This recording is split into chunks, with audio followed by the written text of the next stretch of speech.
All right, welcome back to the channel. It's your boy Fanon, and in this video, we're going to talk about Jermell Charlo, who had some things to say about his stablemate Errol Spence Jr., Terence Bud Crawford, and what he is willing and wants to do next at 154 pounds. Let's talk about that in this video.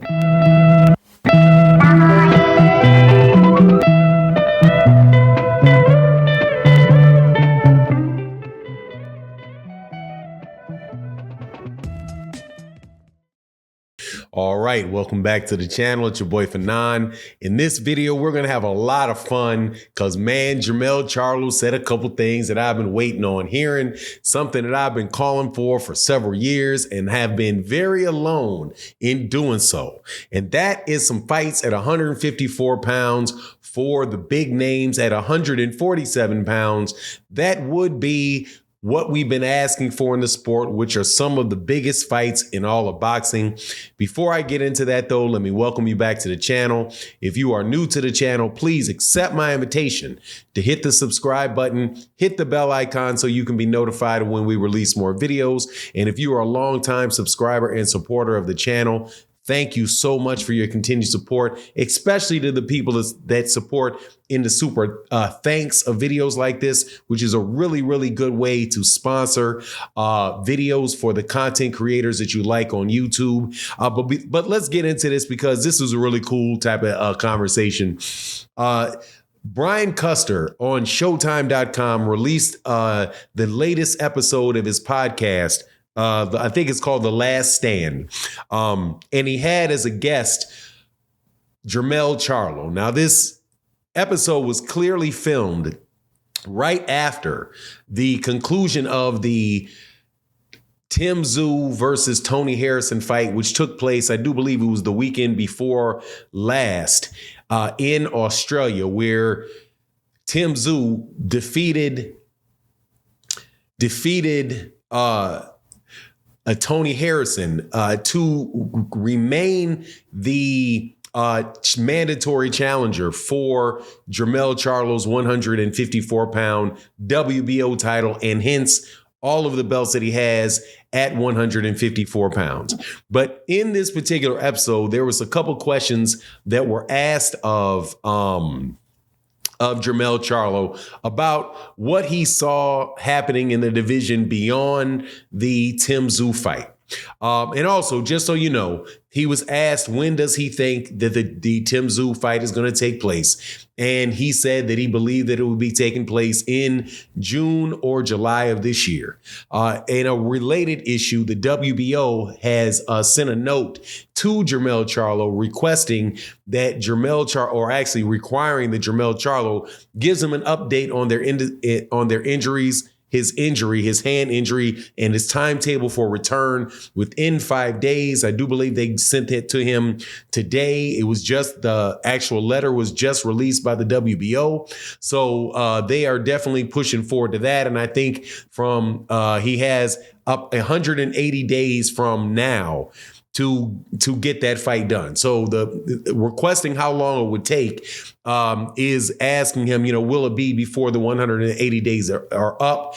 And according to what Jermell Charlo said to Brian Custer, it should be, even though he's still not hitting and getting contact on his hand. But anyway, that's the update with the actual fight that's going to take place. But in answering some questions that came from people that commented on Brian Custer's page or his podcast, he was asked about the Errol Spence Jr. fight and whether he would be willing to fight Errol Spence. And then he was also asked about Terence Crawford. Now, I specifically really do like the Errol Spence Jr. conversation because really, considering what Terence Crawford, you just don't know what to get with Terence Crawford. So Terence Crawford is just pretty much I think he killed the biggest fight in boxing with Errol Spence Jr. So the question is, what's the next big fight for these guys in those divisions? And if it was not for the fact that Errol Spence and Jermell Charlo were both trained by Derrick James, there would be no question whatsoever what the big fight would be. It would be the 3 belt holder at 147 pounds who honestly was ripped off of his opportunity to fight for undisputed at 147 because Terence Crawford wouldn't take the fight, and the undisputed champion, Jermell Charlo. Because those guys have a style that would be great, man. It would be just an awesome, awesome fight. But in the past, Jermell Charlo has said he's not really interested in that fight. I do think, though, to his credit, he said at one point in time, hey, man, if you put enough money on the table, hey, man, we can do it, right? And we'll have a great show. But that's what he said again. He said for sure this time, which was, look, yeah, man, it's not, he said it's not anything he's looking to do right now because obviously he has Tim Tszyu in front of him. He has, I do believe he also might have another mandatory order for him, who is Sebastian Fundora for the WBC. He's also got another guy for the IBF. I can't remember what his name is. Starts with an Eastern European guy who I do believe is in position to be a mandatory for him for either his WBA or his IBF.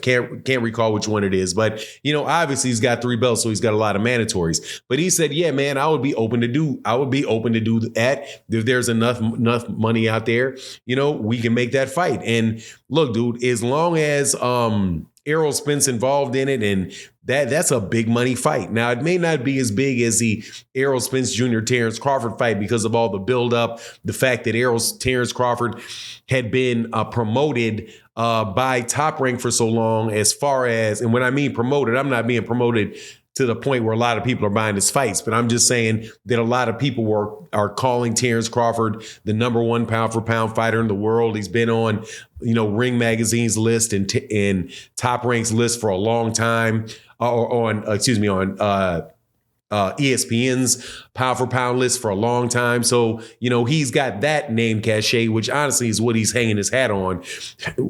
Frustratingly, it's what he's hanging his hat on. However, that is a great fight between the two of those guys, Errol and Jermell Charlo. Now, as far as it goes with what he said about Terence Crawford, he said the same thing. He's like, look, man, if Terence Crawford wants to move up, hey, man, we can, and there's the big bag of money there. We can get that fight done as well. But he said about Terence Crawford, though, like, look, though, man, you got other business to finish down there at 147 pounds. Like, you need to be fighting Errol Spence Jr.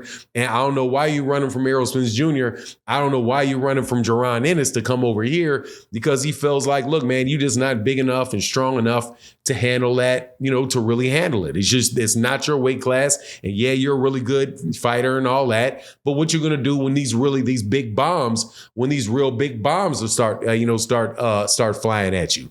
And because that's what Jermell Charlo brings. He's just significantly bigger than Terence Crawford is. But, at the end of the day, man, I'll take any of these fights. I just don't want another one of these debacles that take place because, basically because of Terence Crawford's camp. There's no other, I don't care what anybody says. There's nothing other to say than those guys didn't want that fight. And you can come up with any justification or reason for it. To me, it's just inexcusable. You're going to make more than enough money in that fight to feed your family and all that other conversation that people have about, oh man, how's Terence Crawford going to feed his family if he fights it? God, dog. How's he going to feed his family off $15 million? I think if you can't feed your family off $15 million, dog, God, dog, for real, what is your family, man? You know what I mean? What do you got? Like, what is your family? The city of Chicago or something? Give me a break, man. There's plenty of money there to feed your family. But anyway, that's my take on the matter. You let me know what you think in the comment section. And with that, I'm out. Deuces.